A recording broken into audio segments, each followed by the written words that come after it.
Muito bem, pessoal, terça-feira, 4 de junho, 7h01 da manhã, estamos começando o nosso glorioso Desperta de hoje. Muito obrigado para todo mundo que já está por aí, muito obrigado às pessoas que já estão comentando no nosso chat. Este programa está ao vivo todos os dias às 7 horas da manhã, das 7 às 8, de segunda a sexta, trazendo as principais notícias do Brasil e do mundo, contexto e com o contexto das notícias, e também fazendo uma leitura crítica da imprensa, que é sempre importante, que é o que o nosso povo gosta, né? Estamos ao vivo em todas as redes sociais, no Twitter, na Twitch, no Facebook, no Instagram e também nos canais do Eduardo Moreira, do Leandro Demore e do ICL Notícias lá no YouTube. Se você está no YouTube, por gentileza, faça aquela sua maratona diária, se puder, ativa o sininho, inscreve, deixa o like, que mais que a gente faz, Jimmy? Dá 3, pula 7 onda, come 4 sementes de uva e que mais? Torce pro Flamengo, não. Torce pro Flamengo também, tá bom, tudo certo. Eu torcer pro Grêmio, aliás, hoje tem Grêmio na Libertadores, né? Hoje o Grêmio define a sua vida na Libertadores. Eu infelizmente estarei voando, acho que vou conseguir pegar uma conexão e assistir o jogo no aeroporto. Vamos ver se vai dar certo. Espero que dê certo. Toda a sorte do mundo para o nosso glorioso Grêmio, que está gremizando o Paraná. Sim, o Grêmio está jogando no Couto Pereira, o Paraná está sendo totalmente gremizado, o Grêmio já é o principal time do Paraná, podemos dizer assim. Será? Agora os meus amigos paranaenses vão ficar todos muito bravos comigo. Não é. Muito obrigado, aliás, o pessoal do Coritiba, né, que cedeu o Couto Pereira. Você olha pela televisão, parece o Estádio Olímpico. Eu fiquei vendo, aliás, vocês já viram o documentário sobre o Galvão Bueno que está rolando por aí? Tem um documentário bem bom do Galvão Bueno que tá rolando por aí, feito pela Globo até, mas tem umas partes bem críticas assim. E aí tem um momento lá, acho que é o terceiro ou quarto episódio, que tem todo aquele episódio que virou Ei, Galvão, vai tomar não sei o que e tal, né? Teve um momento assim, né? Cala a boca, Galvão e tal. O Galvão ficou abalado naquela época lá, foi morar na França, não sei o que. Aí tem um momento que mostra um jogo que o Galvão tá fazendo no Olímpico, Grêmio e São Paulo pela Libertadores. E o Galvão vai ler um negócio ao vivo, não sei o que, ele começa a ler e no fundo tem, ei, Galvão, vai tomar... E eu tava naquele jogo, então possivelmente estava gritando, inclusive, pro Galvão ir tomar naquele lugar.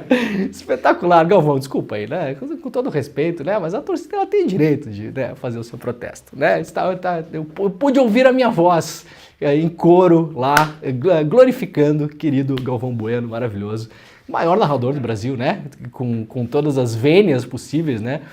Tem gente que gosta de outros narradores e tal, mas acho que o Galvão é o cara que realmente marcou. Mas eu fiquei dando risada sozinho quando eu tava assistindo, porque eu tava naquele jogo, o jogo de Libertadores, que o Grêmio chegou na final e perdeu pro Boca Juniors, porque não tinha como ganhar daquele time do Riquelme, né? Era um timaço.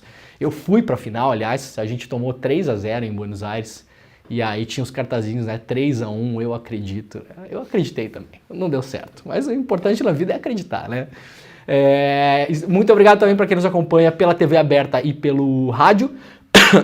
Nós estamos ao vivo em 2 emissoras de televisão, em 2 emissoras de rádio. Então, se você quiser assistir a este programa pela TV ou ouvir pelo rádio sem gastar a sua caríssima e mal funcionante internet, você pode nos acompanhar lá na Bahia pela TV Quirimurê, em São Paulo pela TVT e em São Paulo também por 2 emissoras de rádio. Muito obrigado à parceria do pessoal da Rádio Brasil Atual e também a quem nos ouve na Rádio Heliópolis. Muito bom dia, Heliópolis. Muito obrigado pela companhia de todo mundo. Vamos lá, gente. A gente tem bastante coisa aqui no programa hoje, principalmente a situação do aeroporto de Porto Alegre. Olha, ninguém está acompanhando esse caso como nós estamos aqui no ICL. Isso eu posso garantir para vocês, tá? Ontem saiu a notícia de que o aeroporto vai voltar a funcionar só em dezembro.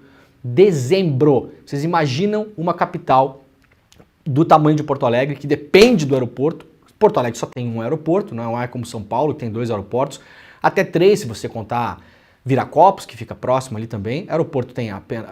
Porto Alegre tem apenas um aeroporto, o aeroporto Salgado Filho. O aeroporto está fechado, a previsão de retorno é só em dezembro. Por enquanto, alguns poucos voos estão sendo feitos na base aérea de Canoas, que é ali próximo de Porto Alegre. Eu estou atrás dessa história desde o começo, porque o aeroporto de Porto Alegre é uma concessão, é a famosa PPP, parceria público-privada, ou você pode usar esses P's para outras coisas também, né? Parceria puta que pariu também, sei lá o que é o nome dessas parcerias. E a gente vai mostrar como funciona uma PPP no Brasil, como funciona uma concessão no Brasil, né? É o privatiza que melhora. E tem gente que vai falar, não, mas não é privatização, é concessão, é você entregar, sim, a administração de um bem que era público para entes privados. Na prática é uma privatização. Agora, não é privatização quando a coisa dá ruim. E a gente vai mostrar aqui. Conseguir acesso ao contrato da concessão e a apólice de seguro. Sim, o aeroporto tem um seguro.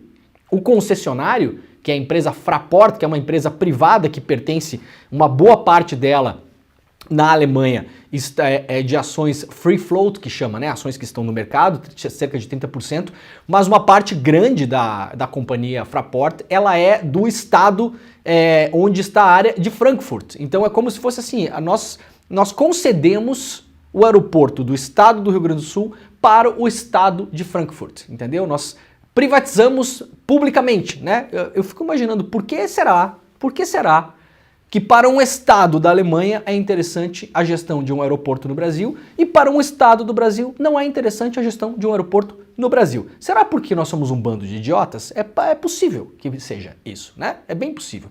Então, vamos lá, a gente vai entrar nesse assunto daqui a pouquinho, vou dar o histórico, por que o aeroporto está parado, as perguntas que nós mandamos para a empresa alemã Fraport na semana passada na reunião de acionistas, nós conseguimos mandar 3 perguntas, vocês viram no programa ontem aqui, e agora vamos dar andamento a esse caso, porque a gente vai mostrar aqui o contrato de concessão para mostrar quem deveria ser responsável por cuidar do aeroporto e retomar as operações, quem deveria pagar isso, será que somos nós, população civil, o povo do Brasil, o contribuinte, ou será que é a Fraport?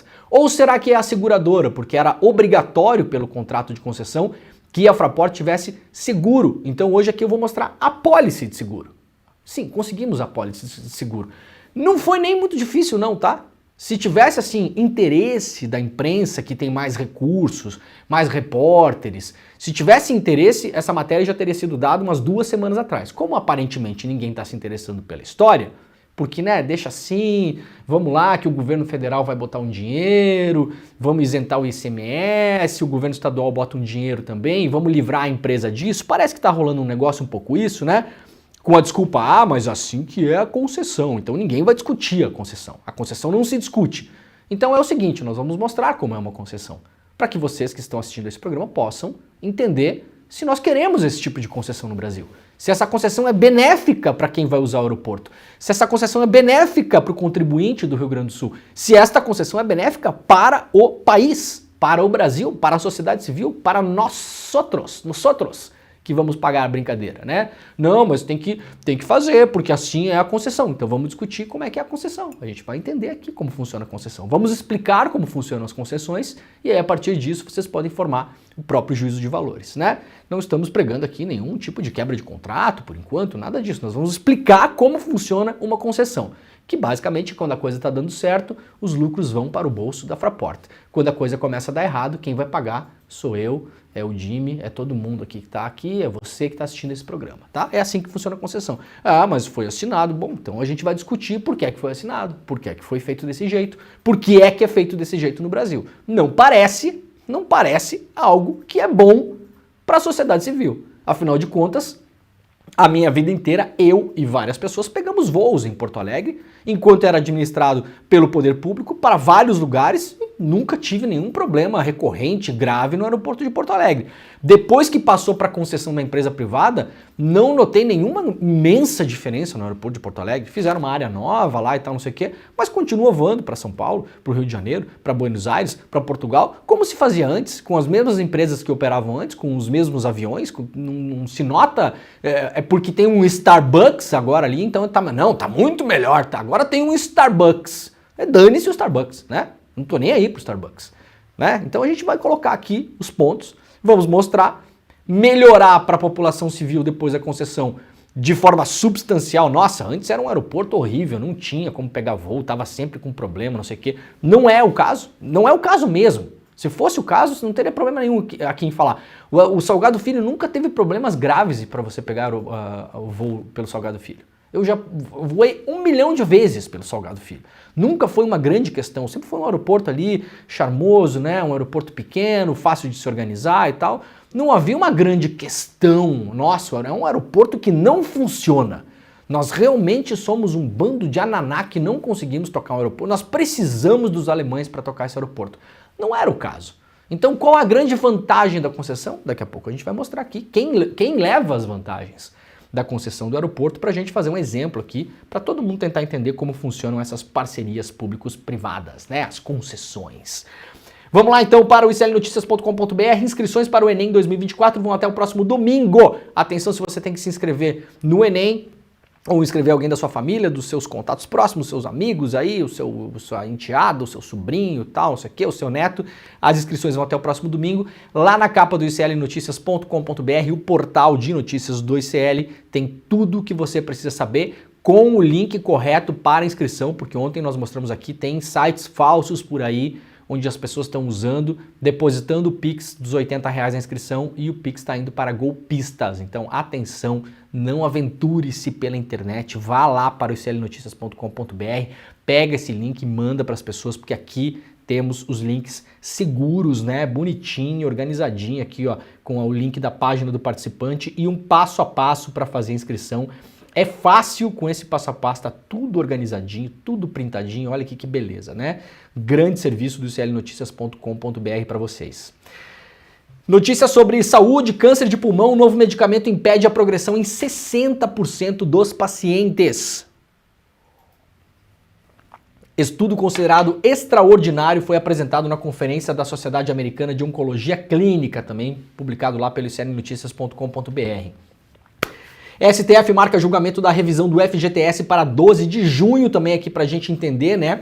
O STF vai decidir se a utilização da TR, a famosa TR dos bancos, a taxa referencial, na remuneração das contas vinculadas ao fundo é constitucional ou não. Isso aqui pode impactar na grana que você tem no seu FGTS. Então, atenção! Matéria importante também, se você quer entender o que vai acontecer no STF em relação ao seu FGTS, tá lá no iclnoticias.com.br.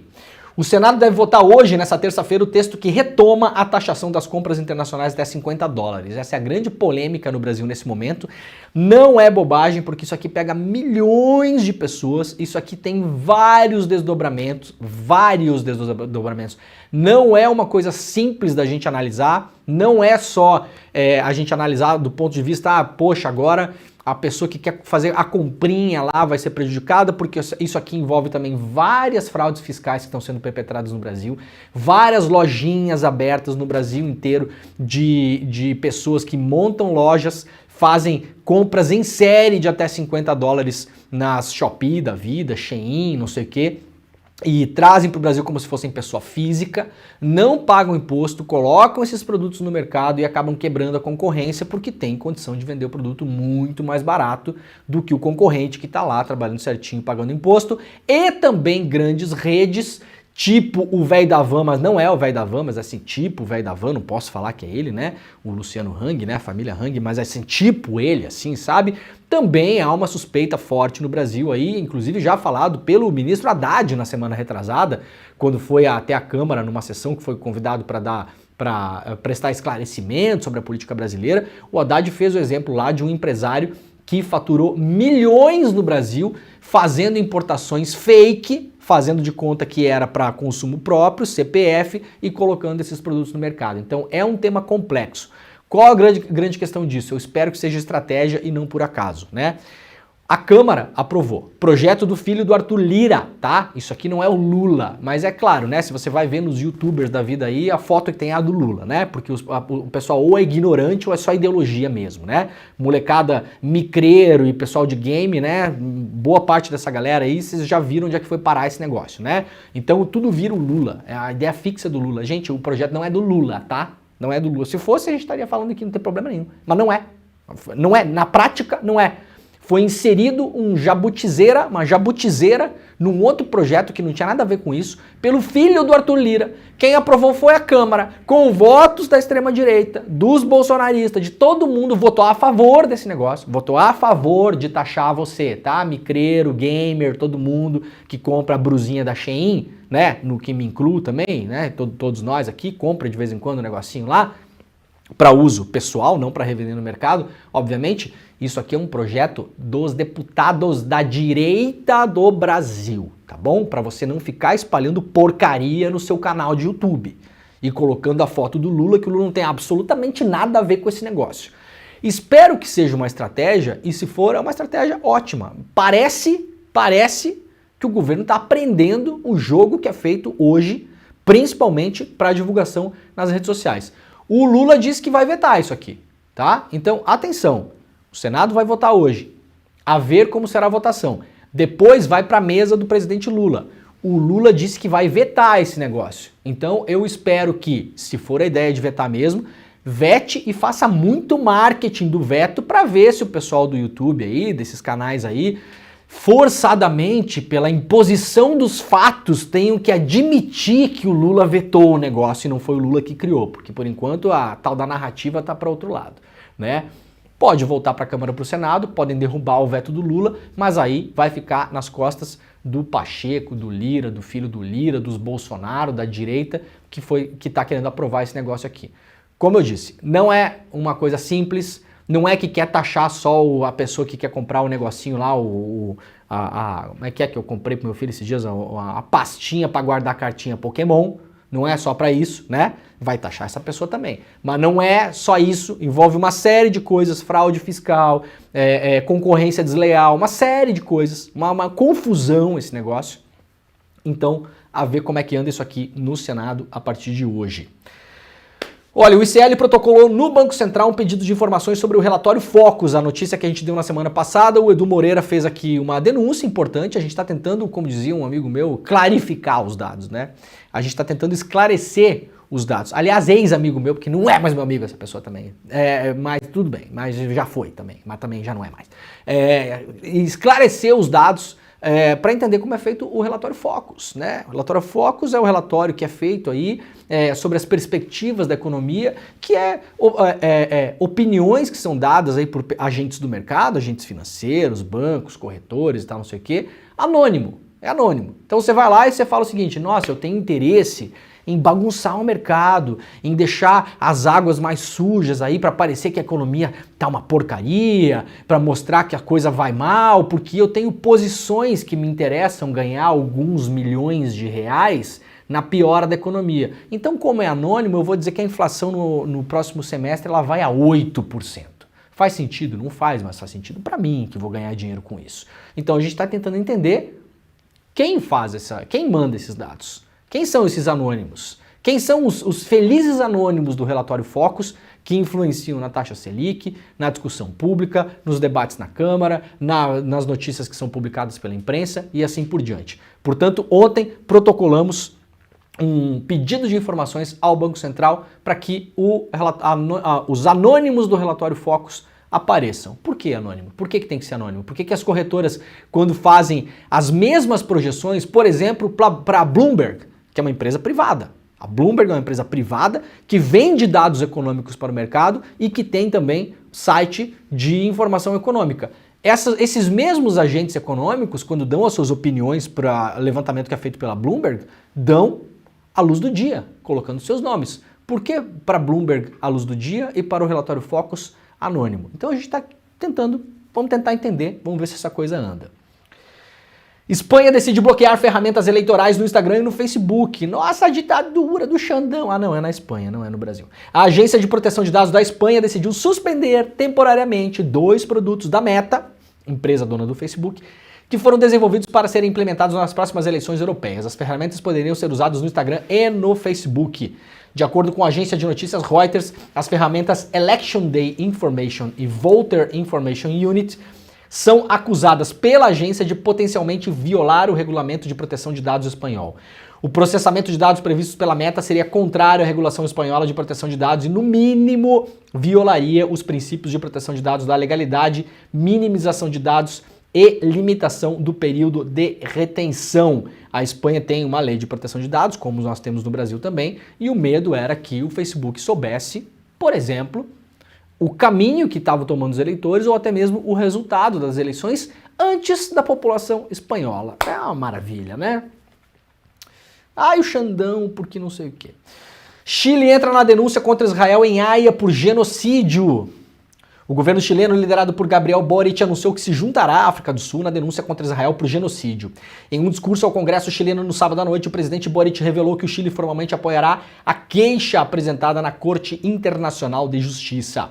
O movimento do Chile amplia a pressão internacional sobre Israel, que enfrenta acusações de crimes em sua ofensiva em Gaza. Para Boric, os palestinos estão vivendo uma situação humanística catastrófica que requer uma resposta firme da comunidade global. Ele declarou que o Chile apoiará o caso da África do Sul contra Israel com base na Convenção de Genocídio da ONU. Após a decisão dos sul-africanos de lançar a denúncia, a Corte Internacional de Justiça em Haia já estabeleceu medidas emergenciais contra Israel, solicitando ações para evitar genocídio e exigindo o fim imediato da ofensiva em Rafah, no sul de Gaza, para onde Israel mandou as pessoas, que seria um lugar seguro, depois bombardeou inclusive um campo de refugiados. No entanto, após a decisão de maio, Israel lançou uma operação resultando em mais de 200 mortos, inclusive em um campo de refugiados. A entrada do Chile marca o primeiro país sul-americano a se juntar formalmente ao caso. Enquanto isso, o Brasil, sob o governo Lula, declarou apoio ao pleito sul-africano, mas ainda não aderiu oficialmente à denúncia. Boric expressou indignação com as ações desproporcionais contra civis palestinos, destacando a gravidade da crise humanitária em Gaza, né? Como fica agora as pessoas que falaram que não é genocídio, que não sei o quê, cada vez mais difícil de defender a posição, né? Lá no iclnoticias.com.br também, a notícia anterior dos nossos amigos lá no diariodocentrodomundo.com.br. Marinha, áreas afetadas por PEC, né? A PEC da privatização das praias, são pilares essenciais para a soberania. A Marinha do Brasil se posicionou ontem, na segunda-feira, sobre a proposta que transfere a propriedade de terrenos do litoral brasileiro do domínio da Força da Marinha para estados, municípios e proprietários privados. Disse a Marinha em uma nota: essas áreas são pilares essenciais para a defesa da soberania nacional, o desenvolvimento econômico e a proteção do meio ambiente, tendo em vista a diversidade de ecossistemas, a importância das atividades econômicas relacionadas aos ambientes marinho e fluvio-lacustre, além da necessária proteção do litoral do Brasil. A Marinha se posicionou sobre o assunto depois que a PEC voltou a ser discutida agora em maio no Senado, uma proposta levada adiante, claro, pelo Flávio Bolsonaro. A família Bolsonaro tem os seus interesses lá em Angra dos Reis e não sei mais aonde, né? Nas praias aí. Segundo a Marinha, o debate sobre o tema é importante. A Marinha reitera que as dimensões continentais do Brasil e complexidade da sociedade requerem um amplo debate em torno do tema a partir da participação de toda a sociedade, a fim de garantir análise pormenorizada de aspectos regionais que permitam o tratamento diferenciado e inclusivo, além do enfoque estratégico da soberania nacional. Isso aqui está causando o maior burburinho, né? E na verdade vai passar, em tese, as áreas da Marinha para estado, município e para privados, né? Os privados que tem ali, que estão próximos ali da areia, da faixa da Marinha, muita gente fala, eu não posso nem fazer melhorias aqui, eu não posso construir nada porque não é meu. Sim, não é seu, não é seu, não devia estar ali, inclusive, né? Então essa é a grande discussão que se faz hoje no Brasil, esperando que não passe esse negócio. Para quem quiser saber sobre uma aula de privatização de praias privadas, a agência pública publicou isso aqui ainda lá em 2017, uma reportagem que está lá no site da agência pública, em Angra dos Reis, uma aula sobre praias privatizadas, para você entender como é, né? Aqui a matéria é publicada pelo repórter Rogério Daflon, que infelizmente, né, o Daflon já faleceu, né? Faleceu uns 2 anos atrás no Rio de Janeiro. Uma matéria super completa, alguém lembrou disso aqui lá no Twitter, eu acabei trazendo para cá para quem quiser ter uma ideia de como é que é uma área privatizada, né? Se você pode entrar na areia ou não, né? Spoiler, não pode, tá? Funcionários demitidos após visita de Bolsonaro processam a Embaixada da Hungria. Aqui matéria da Juliana Dalpiva lá no iclnoticias.com.br. Assinado pela Carla Gamba, a repórter. 2 ex-funcionários da Embaixada da Hungria demitidos após a repercussão do episódio que o Bolsonaro foi dormir lá na Embaixada, né? Acionaram a Justiça do Trabalho no Distrito Federal em busca de direitos trabalhistas que não teriam sido devidamente cumpridos após as demissões. Entre eles está o pagamento de verba rescisória a que tinham direito como o fim do contrato. Pô, mas os caras não sacaram nem o FGTS dos caras que foram demitidos, né? Embaixada da Hungria. Ainda no iclnoticias.com.br, Rivaldo Barbosa, o delegado da Polícia Civil do Rio de Janeiro, preso por conta do crime da Marielle, diz que existiam suspeitas sobre os Brazão em 2018, quando aconteceu o crime, mas ele não apurou a suspeita. Matéria assinada pelo Igor Melo.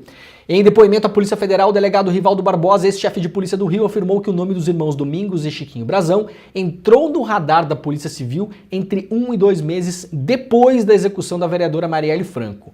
A coluna teve acesso com exclusividade ao termo de depoimento do delegado, colhido na segunda-feira pela Polícia Federal. Rivaldo Barbosa está preso sob acusação de ajudar no planejamento da morte de Marielle e do Anderson Gomes. Apesar de relatar que o delegado Giniton Lages, sua indicação pessoal para comandar a investigação, trouxe na época a informação de que os Brazão estariam envolvidos no crime 1 ou 2 meses depois do assassinato, ele não soube explicar, o Rivaldo Barbosa, por que a conclusão da primeira fase do inquérito, em que Rony Lessa foi indicado como executor, seguiu em uma direção oposta. O relatório final de Lages aponta que Lessa cometeu um crime de ódio, eu lembro disso, né? Eu lembro exatamente disso. Ou seja, né, o Lessa matou a Marielle porque não gostava dela. Essa foi a motivação que foi encontrada pela Polícia Civil na época. Todos os jornalistas que cobriam esse caso chamaram isso de ridículo. Aliás, fomos ridicularizados por outros colegas jornalistas, né? Vocês são muito radicais, né? A polícia já apurou, vocês querem achar os mandantes, né? Esse pessoal se esquece das coisas, mas a gente não esquece. Segundo o Rivaldo contou no depoimento, ele ouviu sobre um possível envolvimento dos Brazão entre abril e maio de 2018 em reunião com o Giniton Lages e o general Richard Nunes, que era então secretário de Segurança do Rio durante a intervenção federal decretada por Michel Temer. Apesar de não ter tido acesso aos autos, Giniton lhe indicou que representava por diversas cautelares em detrimento de Chiquinho Brazão e Domingos Brazão, disse Rivaldo. Questionado pela Polícia Federal ontem sobre o motivo pelo qual o inquérito seguia a linha de um crime de ódio, ele jogou a responsabilidade em Giniton Lages. O declarante, Rivaldo Barbosa, diz que esta pergunta deve ser direcionada ao Giniton Lages. Em sua colaboração premiada, o ex-PM Rony Lessa, assassino confesso, afirma que Rivaldo atuou em conluio com os irmãos Brazão desde o planejamento do crime e na condição de chefe de polícia usou seu poder para obstruir as investigações. Ou seja, tá jogando a bomba no colo do delegado que ele próprio escolheu na época. Braço direito de Rivaldo participou de operação em que miliciano o acusou de extorsão. O policial civil Rafael Aurélio de Macedo Lopes, tido como um dos homens de confiança do delegado Rivaldo Barbosa, participou de uma operação em 2012, pela qual o miliciano Orlando Curicica acusava Rivaldo de extorsão. A informação consta no depoimento também do Rivaldo Barbosa, que foi obtido com exclusividade pelo ICL Notícias. Essas duas notícias estão publicadas, claro, lá no iclnoticias.com.br. Reportagem importante da agência pública relacionada a isso também. Marielle, milícias e mais. Relatório de inteligência da intervenção militar do Rio de Janeiro sumiu. Vejam que coisa curiosa isso aqui. O resultado da investigação da Polícia Federal sobre o assassinato da ex-vereadora Marielle Franco lembrou uma antiga pergunta aqui na agência pública. Se o Rio de Janeiro, na época, passava por uma intervenção militar na segurança pública, lembram? Temer decretou intervenção no Rio de Janeiro, assumiu lá o Braga Neto, vice do Bolsonaro depois, e colocou como secretário de Segurança Pública o Richard Nunes. Então, o Rio de Janeiro, quando a Marielle foi assassinada, estava na mão de militares. Beleza? O que as Forças Armadas descobriram sobre o crime, sobre grupos milicianos e outras facções criminosas que operavam no estado na época, a agência pública descobriu, olha só, que informes, relatórios e outros documentos de inteligência produzidos pelos interventores militares do Rio de Janeiro em 2018 não existem nos arquivos públicos e que nem mesmo as autoridades parecem saber totalmente o que foi descoberto à época. Ou seja, as informações segundo denúncia da agência pública, desapareceram. Por que desapareceram? O que estava lá e quem poderia ser incriminado nesse momento do avanço real das investigações em relação a esse crime? Isso a gente ainda não sabe. A reportagem completa está lá na agência pública. Ainda no clnoticias.com.br, diretor da Brasil Paralelo criou o Fórum Chan, que promovia crimes de ódio. Reportagem da Amanda Aldi, a repórter da agência pública. O cidadão Conrad Scortiapino, um dos executivos mais importantes da produtora de direita Brasil Paralelo, foi um dos criadores do 55 Chan, um fórum de discussões online que ficou conhecido por ser um dos primeiros e um dos maiores do país, de acordo com a agência pública. O Scortiapino, da Brasil Paralelo, que aliás a Brasil Paralelo tá aí, né, no mainstream media, principalmente no Rio Grande do Sul agora, fazendo parceria com o fórum do não sei o quê, com Fronteiras do Pensamento, né? Os lugares que eram blindados por essa turba toda já foram totalmente poluídos também, né? O vice-prefeito de Porto Alegre é da Brasil Paralelo, então por aí a gente vai vendo como a coisa se espalhou. O Scortiapino faz parte da diretoria do Brasil Paralelo desde 2020, ele é Chief Technology Officer. O que é Chief Technology Officer? Né? O chefe dos computadores? Será que é isso? Tem um nome em português para isso, para quem não entende as coisas? Ele é responsável pela área de tecnologia do site e aplicativos da empresa, que segundo a própria possui mais de 400 mil assinantes. O fórum online, que foi criado por um dos principais executivos da Brasil Paralelo, se tornou conhecido por abrigar conteúdo enquadrável como criminoso. Em março de 2019, neste fórum, quando 5 alunos e 2 funcionárias foram assassinados em uma escola em Suzano, em São Paulo, este fórum publicou louvações aos atiradores, lamentando que eles não tenham matado mais pessoas e colocou para tocar automaticamente no site uma música sobre um jovem que atira em colegas. O fórum online, que foi criado pelo fulano esse do Brasil Paralelo, abrigou também por um tempo um outro fórum chamado Dogolachan, que chegou a ser um dos locais mais inóspitos da internet brasileira.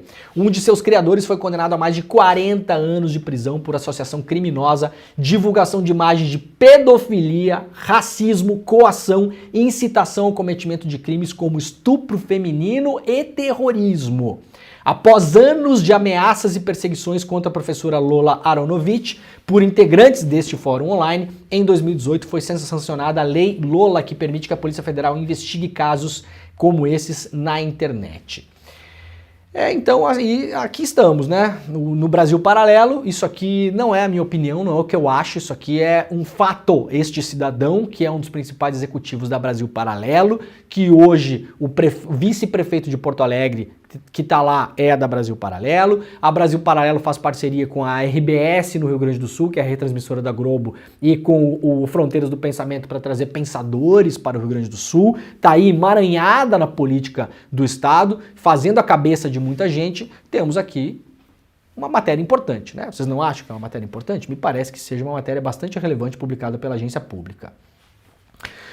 Vamos lá rapidamente, então. Lixo gerado por cheia no Rio Grande do Sul chega a 47 milhões de toneladas. O Fantástico percorreu os municípios mais afetados pela chuva e mostra a importância de decisões rápidas para evitar que o lixo se acumule e prolifere doenças de pulmão. Segundo os cálculos que foram feitos pelo especialista ouvido pelo Fantástico, já gerou mais lixo a enchente no Rio Grande do Sul do que o bombardeamento em Gaza. Né? Eu não sei exatamente como se calcula isso, porque não se tem acesso pleno a Gaza, mas enfim, dá para imaginar porque mesmo repórteres experientes, como é o caso do Ian Boechat, repórter brasileiro, fotográfico, que cobre guerras pelo mundo, já esteve em várias áreas de conflito, zonas de bombardeadas. O Ian Boechat esteve no Rio Grande do Sul e ele próprio declarou que a paisagem é pior do que a paisagem de guerras, né? Porque nas guerras mesmo que você tenha uma destruição em massa, como você tem em Gaza, várias áreas elas são destruídas parcialmente. No Rio Grande do Sul, várias áreas foram destruídas totalmente, você tem uma perda total, né, dos móveis, dos bens, da cama, televisão, geladeira, então você vai acumulando de fato muito lixo. Bom, gente, vamos lá para o caso do aeroporto de Porto Alegre. Primeira notícia que saiu ontem, tá? Aeroporto Salgado Filho deve reabrir na segunda quinzena de dezembro. Nós teremos aí mais de um semestre de um dos principais aeroportos do Brasil fechado. Fechado.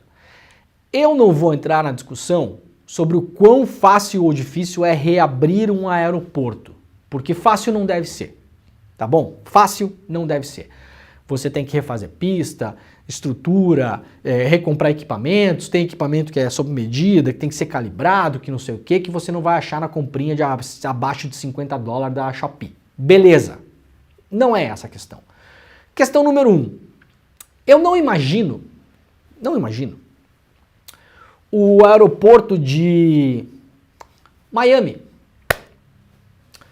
Malpensa, em Milão, Charles de Gaulle, o aeroporto de Frankfurt, que possa ter sofrido uma inundação como sofreu de Porto Alegre, ficar de maio a dezembro fechado. Eu não consigo imaginar. Pode acontecer. Nunca aconteceu, tá? Nunca aconteceu. E vários desses aeroportos já tiveram problemas. Nevasca, inundação, o aeroporto de Frankfurt foi inundado também no ano passado. Inundação, parar por nevasca, ter que ser fechado para ser retomado. Primeiro, eu não imagino esse tempo todo. São tempos que as empresas privadas tratam assim com a gente como assim, tempos latino-americanos, né? Vocês não têm tanta pressa, né? Vocês não precisam. Não precisa disso. Imagina, né? Não é Frankfurt, não é Milão, não é o aeroporto de Paris, não é o aeroporto de Londres, é o aeroporto de Porto Alegre. Problema de vocês. Dane-se. Vai a pé, tá? Vai a pé. Vai, gaúcho, vai de cavalo. Precisa viajar para o México, vai com o seu cavalo, meu filho. Vocês não têm cavalo aí? Vai de cavalo. Precisa de avião para quê, né? Então vai voltar só em dezembro, tá? Dezembro. O aeroporto internacional volta a funcionar na segunda quinzena de dezembro após ser fechado devido às inundações. Isso aqui, reportagem da Agência Brasil. Aí temos questões. Eu tô me batendo em relação a isso porque é o seguinte, o aeroporto de Porto Alegre hoje é operado por uma empresa privada chamada Fraport. A Fraport é uma empresa que tem ações na Bolsa, na Alemanha. Um dos grandes sócios é uma dessas empresas de investimento, esses fundos, né? E o sócio majoritário é o estado, se não me engano é o estado de Hesse, né? É o estado onde fica Frankfurt. Ele pode pesquisar rapidamente para mim, Jimmy, qual é o estado onde está localizado Frankfurt na Alemanha? Tá? Mas é uma espécie de Rio Grande do Sul da Alemanha, tá? Então, primeiro, nós privatizamos, entre aspas, um aeroporto do estado do Rio Grande do Sul para um estado da Alemanha, tá? A gente tem cara de otário mesmo, né? Por que é que um estado alemão consegue tocar um aeroporto e um estado brasileiro não consegue? A gente nasceu incompetente, a gente é burro, a gente não consegue. Por que que o aeroporto funcionava antes da concessão e continua funcionando agora? Questões que ficam no ar. Mas tudo bem, foi feito o termo de concessão. A Fraport não está fazendo absolutamente nada, né? Aliás, começou a se mexer essa semana, tá? Começou a se mexer. Hesse, né? Estado de Hesse. Muito bem. Começou a se mexer essa semana. Nós mandamos perguntas para a Fraport na semana passada porque teve a reunião de acionistas em Frankfurt. E nós conseguimos, através do Niklas Franzen, que é um jornalista, colega alemão, que fez a ponte entre o ICL e os acionistas críticos, que é um grupo de pessoas que compra pequenas participações de empresas para poder justamente participar da assembleia de acionistas e fazer as perguntas incômodas que ninguém faz. Nós mandamos perguntas que foram respondidas pela Fraport. Então eu estou falando aqui de informação oficial, não é o que eu acho, informação oficial. A Fraport falou que não estava trabalhando no escoamento da água do aeroporto de Porto Alegre, ao contrário do que fez em Frankfurt, quando teve uma inundação, porque em Frankfurt o aeroporto é deles, em Porto Alegre não é deles. Então danem-se vocês porque o aeroporto não é meu. O aeroporto só me interessa quando ele está funcionando. Quando ele não está funcionando não é problema meu. Essa foi a resposta, claro, né? Com linguagem burocrática, clássica de empresas, eu estou aqui simplificando, mas a resposta é essa, tá, gente? Não vamos drenar o aeroporto porque o aeroporto não é nosso. Essa foi a resposta, na prática. Por que não estão drenando o aeroporto também?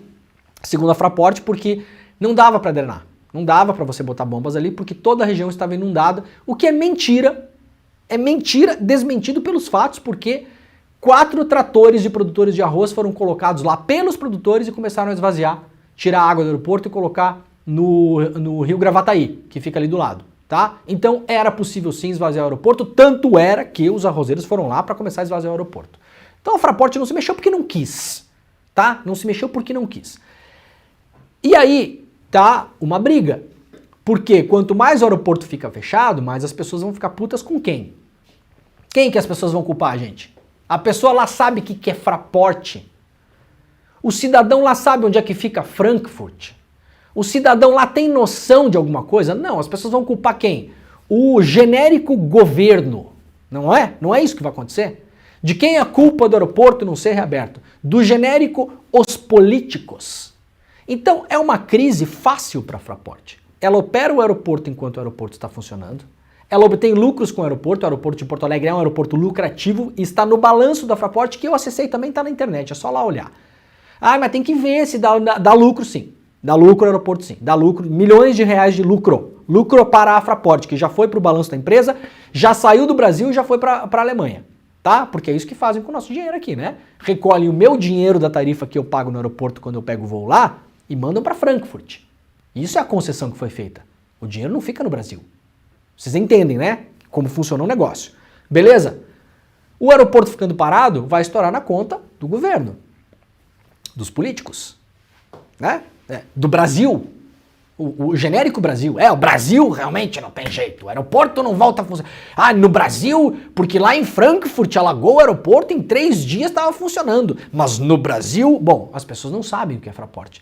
Então vamos lá, eu fui ler o contrato de concessão, que é o mínimo que dá para fazer.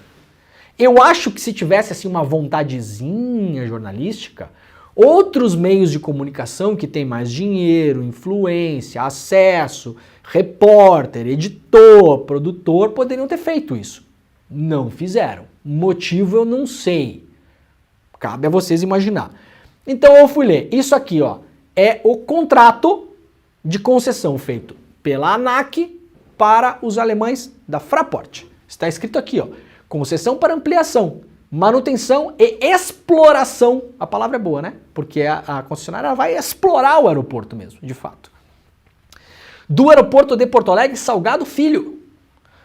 O que é que diz o contrato para a gente entender quem é responsável por retomar o aeroporto nesse momento? O que é a Fraport, gente? A Fraport está parada, bracinho cruzado, tá? Foi lá olhar o asfalto, foi lá, né, olhou, o asfalto realmente está esfarelando o asfalto. É isso que a Fraport está fazendo por enquanto, né? Tá lá varrendo os negócios, tá. Sim, retomada mesmo, não está trabalhando, tá? O que é que quer a Fraport? Ou que o Estado banque, o Estado, diga-se de passagem, você, tá? Então, ou que você pague para reconstruir o aeroporto. Ou que tenha aumento de tarifas, então a Fraport pode reconstruir, mas tem que ter aumento de tarifas. Então, que você pague o aeroporto. Ou que se aumente o prazo de concessão. Fala-se, inclusive, de aumentar o prazo de concessão para 20 anos a mais. O prazo de concessão já é de 25 anos. Então eles querem ficar explorando, tá aqui no contrato, tá? Não sou eu que estou inventando, não, tá aqui, ó. Eles querem ficar explorando o aeroporto de Porto Alegre por 45 anos. Então, é você que paga também. Então a Fraport deu 3 opções para nós, sociedade civil. A gente pagar é a opção número 1. A gente pagar é a opção número 2. E a gente pagar é a opção número 3. Essas são as 3 opções que estão na mesa pela empresa. Beleza? O que é que diz o contrato, gente? Vamos para o contrato, que é o que importa. Dos riscos da concessionária. Seção 2 do contrato, tá? Tem uma seção aqui chamada 2. Quais são os riscos da concessionária, que é a empresa Fraport? Observando o disposto, blá, blá, blá, blá, constitui riscos suportados exclusivamente pela concessionária, empresa Fraport, tá bom? Quais são os riscos? Por exemplo, ocorrências de eventos de força maior ou caso fortuito. O que é um evento de força maior? Uma enchente, por exemplo. Isso é considerado, inclusive por seguradoras, como eventos de força maior. Evento de força maior, tornado, guerra, tá? Pandemia. Tanto é que depois da pandemia, os seguros para esse tipo de equipamento começaram a prever claramente que não se cobre pandemia. Então, se você tem lá um seguro para um aeroporto como o de Porto Alegre, e você tem em um determinado momento o seu lucro cessa, porque o aeroporto teve que ser fechado por conta de pandemia, as seguradoras já colocam expressamente, depois da pandemia, que não cobrem esses custos. Tá? Então, isso é um evento de força maior que está nos riscos da empresa que opera o aeroporto. Isso aqui está escrito em contrato. O que mais tem no contrato, galera? A empresa está a par, presta atenção que está escrito no contrato de concessão. A empresa Fraport declarou em contrato que foi assinado com a ANAC que ela está a par da situação geológica do aeroporto, tá? Ela está a par, diferente da prevista para a execução das obras, salvo no tocante ao item não sei o que não exclui isso aqui. Então, a empresa, ela sabe da situação geológica do aeroporto para assumir o aeroporto. Isso aqui está no contrato, isso aqui está assinado pela empresa. A concessionária também, empresa, Fraport, ela declara que, por contrato, tem pleno conhecimento da natureza e extensão dos riscos por ela assumidos. Ter levado tais riscos em consideração na formulação de sua proposta e assinatura do contrato de concessão. Então ela sabe a situação geológica do aeroporto, ela tem por obrigação assumir os riscos por eventos de força maior ou fortuito, como no caso de guerra, enchente, tornado, biriri bororó, e ela tem pleno conhecimento dos riscos e ela levou os riscos em consideração ao assumir esse negócio. Isso está no contrato da Fraport com a ANAC.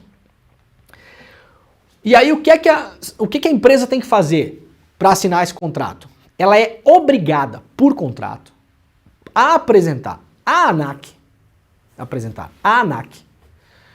a comprovação de que ela está pagando um seguro para o aeroporto. Tá? Então esse contrato não se assina se a empresa privada, concessionária, não fizer um seguro para o aeroporto. Porque tem que ter seguro. Se estragar o maquinário, se estragar a pista, se não sei o que, se ficar sem operar, tem um seguro. Tá? Isso é comum desse tipo de contrato.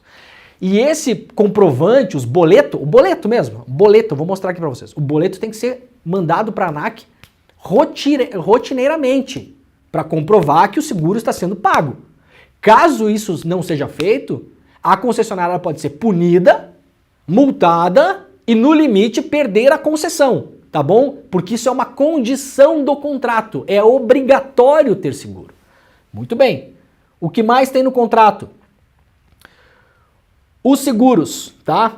Contratar e manter em vigor durante todo o prazo da concessão a apólice de seguro com vigência mínima de 12 meses que garantam o quê? Para que serve o seguro, galera? Para que o aeroporto continue funcionando.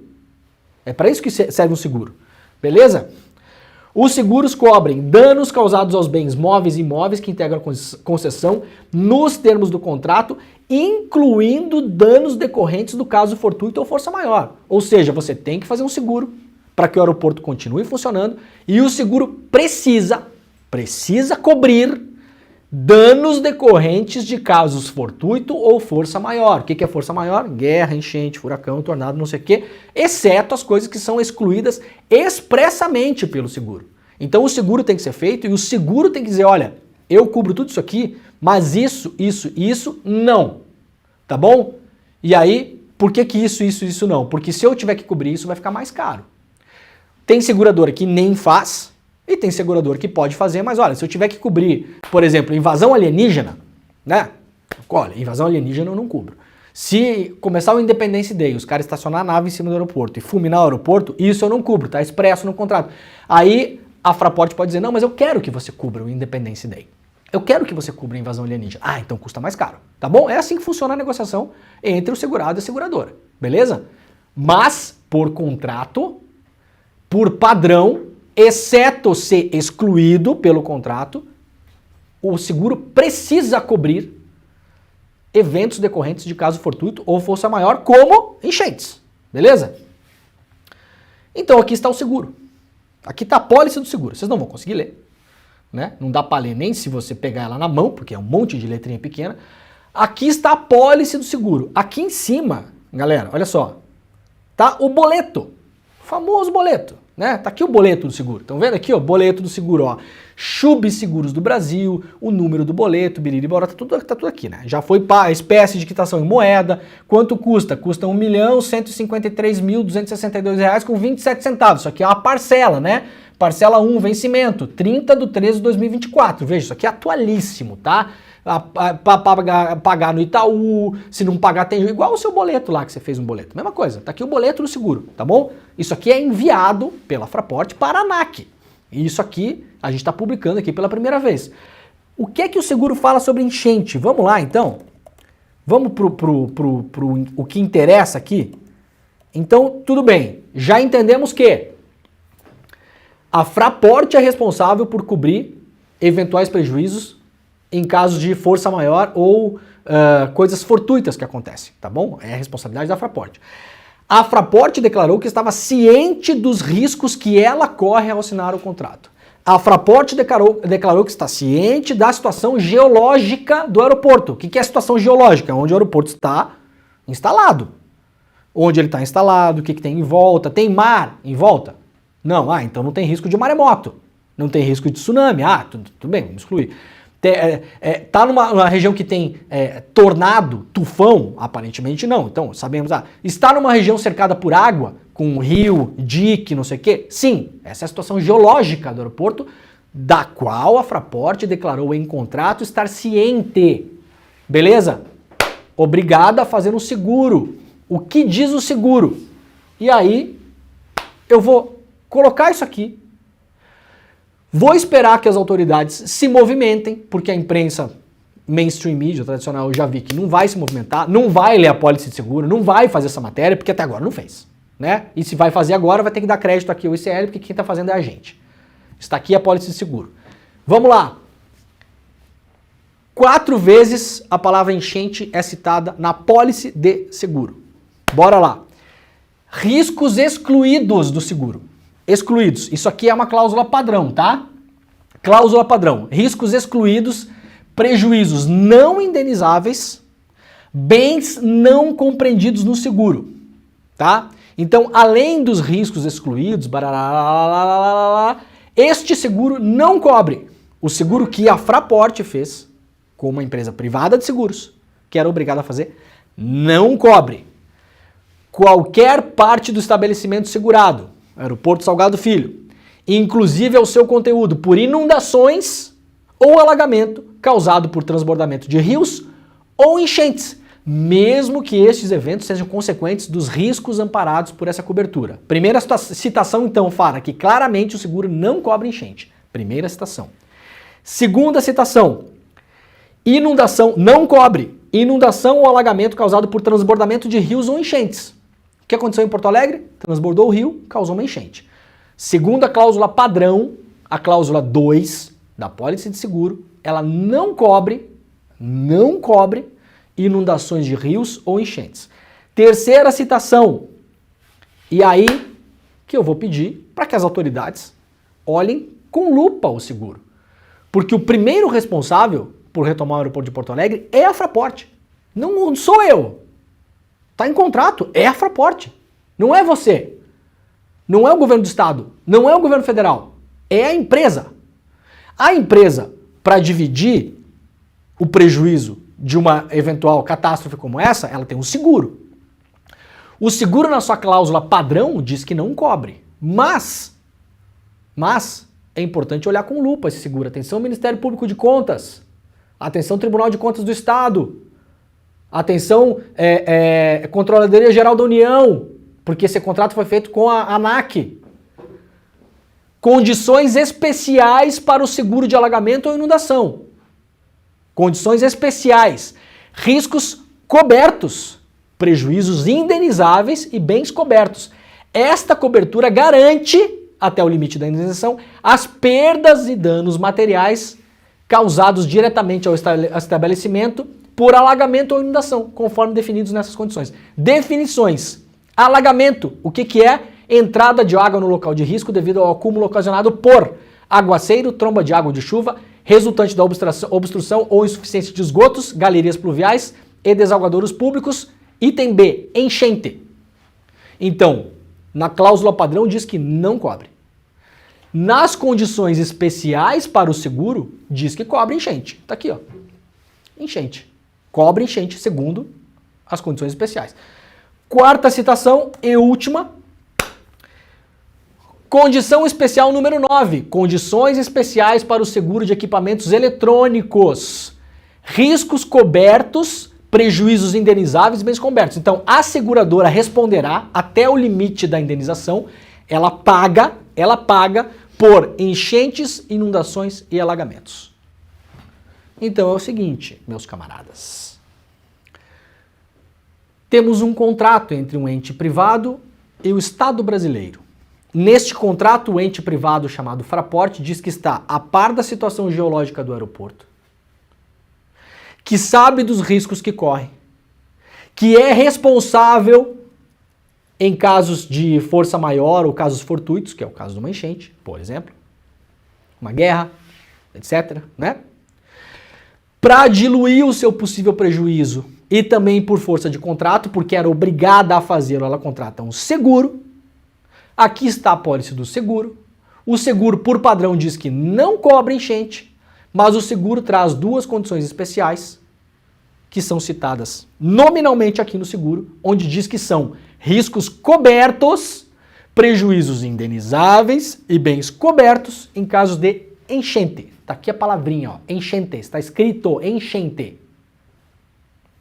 É preciso que o poder público olhe para estes contratos, para que eles possam ser, no mínimo, contestados. Eu não estou aqui dando nenhuma decisão final se a seguradora é obrigada ou não. Eu não sou o Poder Judiciário, eu não sou Controladoria da União, eu não sou TCU, eu não sou Ministério Público de Contas.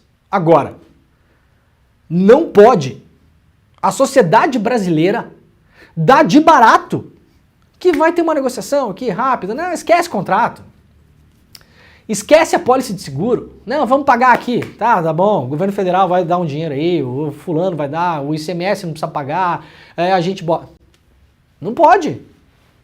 Vamos lá pra papelada, moçada. Pra que serve a papelada? Tá? Está aqui o caso. Pra Fraport é cômodo fazer isso aqui, ó. Né? É cômodo. Cruza os braços, deixa as pessoas sem voar, usa a base aérea de Canoas, ou seja, enquanto não pode voar no Salgado Filho, está usando um equipamento público, que é uma base aérea, né? Não precisa fazer manutenção, não precisa fazer nada, quem faz a manutenção sou eu, é você, porque é a gente que paga aquilo lá também. A Fraport está voando agora numa pista que é paga pelos nossos impostos. E se a crise demorar e o aeroporto voltar a funcionar em dezembro, em janeiro, em julho, nunca mais voltar a funcionar, a Fraport sabe que pelo fluxo natural do descontentamento humano, as pessoas vão culpar quem? O governo, o Brasil, o Lula, o Che Guevara, o Mao Tse Tung, né? o Fidel Castro, porque as pessoas nem sabem o que é Fraport. Tá? Espero que os entes públicos que servem para a proteção da sociedade brasileira, que servem para os nossos interesses e não para os interesses de uma empresa privada, leiam, façam o que eu fiz, leiam o contrato, leiam a pólice de seguro e no mínimo coloque essa pressão e essa discussão sobre a mesa. Porque senão, meus camaradas, Fraport e seguradora vão ficar rindo numa sala enquanto a gente vai pagar essa brincadeira. Tá bom? Muito bem, está destrinchado o caso do aeroporto, está começando agora o ICL Notícias, primeira edição. Muito obrigado para todo mundo que esteve por aqui hoje. Nós voltaremos amanhã às 7 horas da manhã, ao vivo, horário de Brasília. Um beijo, um abraço e tchau. A gente está fazendo história, construindo a maior comunidade de empreendedorismo e negócios do Brasil, hackeando o sistema e vencendo eles nas regras deles. Mas isso tudo é só o começo, porque agora chegou a hora de despertar. A hora de construir um empreendedorismo onde os negócios prosperam e as pessoas têm dignidade. Esse momento histórico vai acontecer aqui, na Vibra São Paulo, a maior casa de espetáculos do Brasil. nos dias 14, 15 e 16 de junho. Anotem na agenda e se preparem. Mais de 4 mil pessoas juntas, participando do evento de empreendedorismo mais incrível já realizado no Brasil. Aqui a gente vai assistir ao melhor grupo de palestrantes já reunido no Brasil. Palestras técnicas com grandes especialistas e shows maravilhosos para sacudir a plateia e colocar essa casa abaixo. E vão ter várias dinâmicas também, para vocês poderem ampliar a rede de relacionamento de vocês e, quem sabe, fazerem vários negócios. Você não pode perder essa chance. Participe do Despertar Empreendedor, esse evento único. Vamos redefinir o conceito de empreendedorismo no Brasil. No Em Detalhes de hoje, eu converso sobre o projeto de investimento nas escolas cívico-militares, o embrião do governo Bolsonaro e que agora está sendo adotado pelo governador de São Paulo, o Tarcísio de Freitas. Vou conversar com a Catarina de Almeida, que é professora da Faculdade de Educação da Universidade de Brasília. É hoje, a partir das 10h30 da manhã, depois do CL Notícias, primeira edição. Te espero lá.